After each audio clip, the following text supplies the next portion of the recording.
Perselisihan antara Hotman Paris dengan Rasman Nasution, pengacara Iklima Kim kian memanas.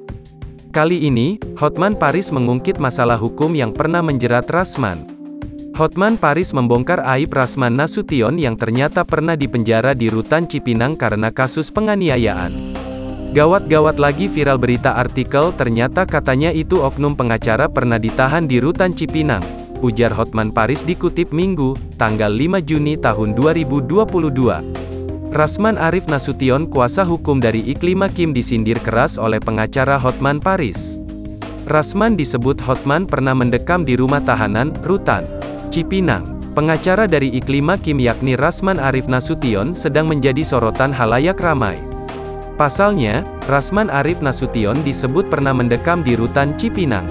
Pada saat itu, karir Rasman Arif Nasution sedang tinggi-tingginya sebagai pengacara. Dia pernah menjadi pengacara Komisaris Jenderal Budi Gunawan. Tapi sayangnya, Rasman Arif Nasution justru terjerat kasus. Dia pun dipenjara usai melakukan penganiayaan terhadap ponakannya sendiri. Karena hal tersebut, pengacara Hotman Paris selaku pihak yang bertentangan dengan Rasman Arif Nasution akhirnya ikut buka suara. Seperti yang diketahui, Hotman Paris sendiri telah dilaporkan oleh Rasman atas kasus dugaan penyebaran konten asusila. Dilansir tribunstyle.com melalui Instagram @hotmanparisofficial, Hotman mengunggah video media sosialnya. Ia mengatakan Rasman pernah ditahan di rumah tahanan, Rutan Cipinang. Lantas, Hotman menyinggung perilaku Rasman Nasution di media sosial. Itu pengacara pernah ditahan di ruang Cipinang?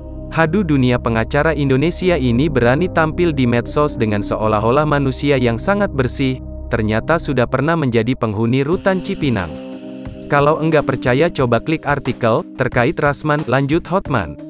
Menurut Hotman banyak video yang beredar terkait perilaku Rasman Nasution.